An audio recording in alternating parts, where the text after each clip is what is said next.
Ever pondered on what's really in the milk you drink every day? Milk, the cornerstone of breakfast, the heart of many of our beloved desserts, the classic companion to a warm cookie. It's often heralded as a wholesome, healthy, and natural food source.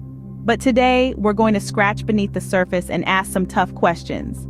What if I told you that the glass of milk you relish may contain elements you'd rather not think about? Elements like blood and pus, things that don't quite ring the healthy bell. It's an unsettling thought, isn't it? But it's crucial to understand what we consume, where it comes from, and how it's produced.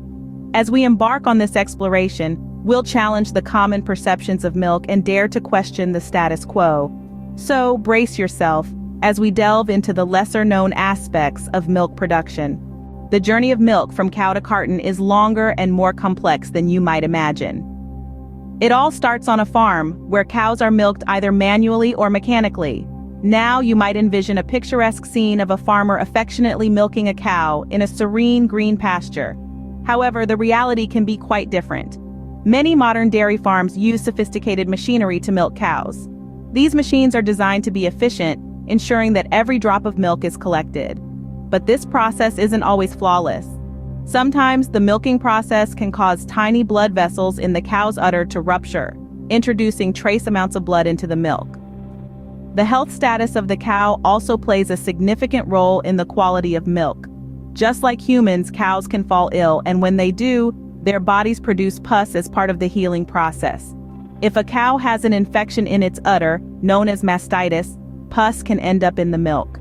Now, before you recoil in horror, it's essential to note that these contaminants can occur naturally and are not necessarily a sign of poor farming practices. Many dairy farmers invest substantial time and effort into keeping their cows healthy and their milk clean. Once the milk is collected, it's quickly cooled and stored to slow the growth of bacteria. It then undergoes pasteurization, a heat treatment process that kills most bacteria and other harmful agents. This process also helps to remove some of the unwanted elements like blood and pus. However, it's worth noting that pasteurization isn't foolproof. While it significantly reduces the number of harmful agents in milk, it doesn't eliminate them completely. Some may still remain, albeit in tiny amounts that are generally considered safe for consumption. So, the milk in your fridge might contain more than just the nutrients it's known for. But remember, this doesn't necessarily mean the milk is harmful or that farmers aren't doing their best to provide a clean, nutritious product. After all, the journey from cow to carton is a complex one, marked by many stages and variables. Now, you might be wondering, is there blood and pus in every carton of milk? The truth is, yes, but before you start to panic, let's delve a little deeper. Regulatory bodies worldwide have standards in place that limit the amount of these unsettling additions. In the United States, for instance, the Food and Drug Administration allows up to 750,000 somatic cells, which can include pus, and 20,000 white blood cells in every milliliter of milk. Now, these numbers may sound high, but remember, they're measured in minute quantities. Why are these elements present at all, you ask? Well, it's a byproduct of the milking process and the general health of dairy cows. But what does this mean for your health? While the risk is minimal, repeated consumption of these contaminants could potentially pose health risks over time. As disturbing as it may be, it's important to understand the reality of our food production. So, what's the final verdict on the milk we drink? Let's take a brief stroll down memory lane.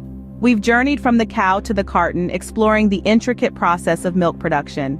Along the way, we uncovered some unsettling truths.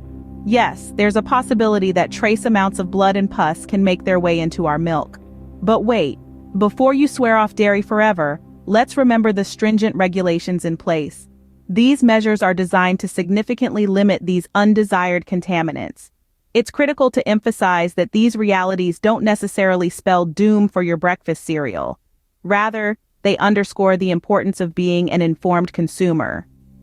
Knowing what goes into our food and drink gives us the power to make choices that align with our health and values. So keep asking questions, keep seeking answers, and never lose your curiosity. Remember, knowledge is power, especially when it comes to what we put in our bodies.